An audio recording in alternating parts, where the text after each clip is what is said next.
Bonjour à tous. Tout d'abord, je vous souhaite une belle année 2021, malgré le contexte difficile pour une partie d'entre vous. Alors, comme vous le voyez, nouvelle année, nouveau look. J'espère que ça va vous plaire. Aujourd'hui, un truc tout simple mais important et pratique. La mise en place d'une butte grâce à mon compost.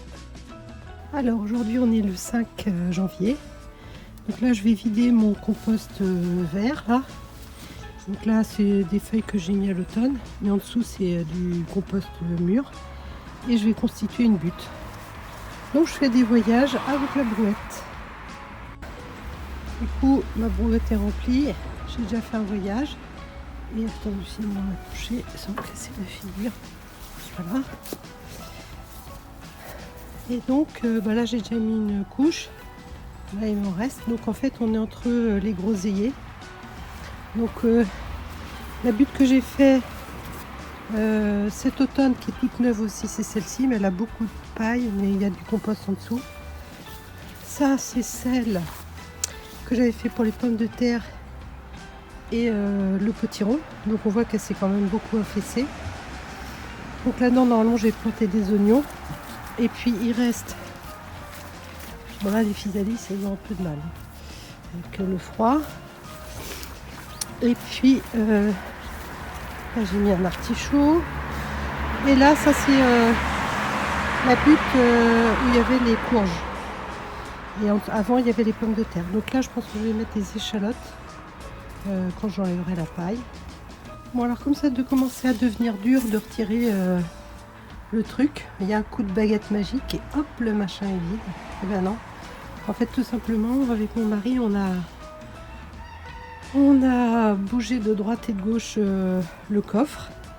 Et puis on a réussi à le dégager. Du coup, pour moi, ça va être plus facile de piocher dedans. Et donc là, on peut voir les strates de mon compost. Donc voilà, tout ça, ça va aller constituer la butte. Et donc comme ça, je vais repartir avec un compost tout neuf. Donc avant de remettre une deuxième couche de compost, et ben là, je vais mettre de la paille dessus là. Je vais faire une couche de paille. Alors dans le fond de mon compost, je trouve des racines ou des couches comme ça.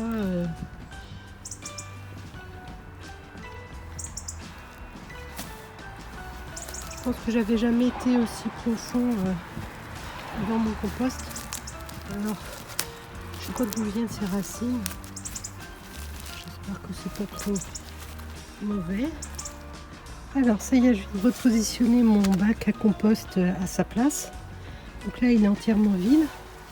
Et là, je viens de récupérer mes feuilles mortes que j'avais stockées. Et je vais les mettre là-dedans. Ça sera le fond de mon compost. Donc voilà mes deux buttes. Donc là, celle-ci, elle est terminée. Je l'ai un peu rehaussée. Et puis je suis recouvert par de la paille. Et puis sans surprise, une deuxième butte. Voilà, donc cette nuit, là, je l'ai.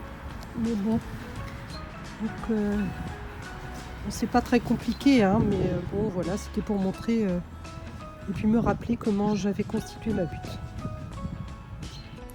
Alors en résumé, avoir un tas de compost, ça présente de nombreux avantages. Premièrement, ça permet d'amender au fil des besoins une parcelle qui le nécessite, puisqu'il y a des endroits où il faut amender et d'autres où il ne faut pas. Deuxièmement, ça permet de créer rapidement une zone de culture pour faciliter la rotation des cultures. Parce que moi, je veux continuer à mettre des pommes de terre, mais il ne faut pas que je les mette au même endroit. Et comme j'ai pas trop de place, je vais alterner mes buttes et donc je vais pouvoir mettre des buttes à différents endroits au fil des ans. Troisièmement, ça fait moins de pollution puisque les déchets en fait sont recyclés sur place, donc pas de transport. L'inconvénient, c'est qu'il faut anticiper sa mise en place. Donc, si vous ne l'avez pas déjà fait, préparez votre compost. Ça ne pourra que vous être utile. Voilà, j'espère que cette mini vidéo vous aura plu et je vous souhaite une bonne fin de journée.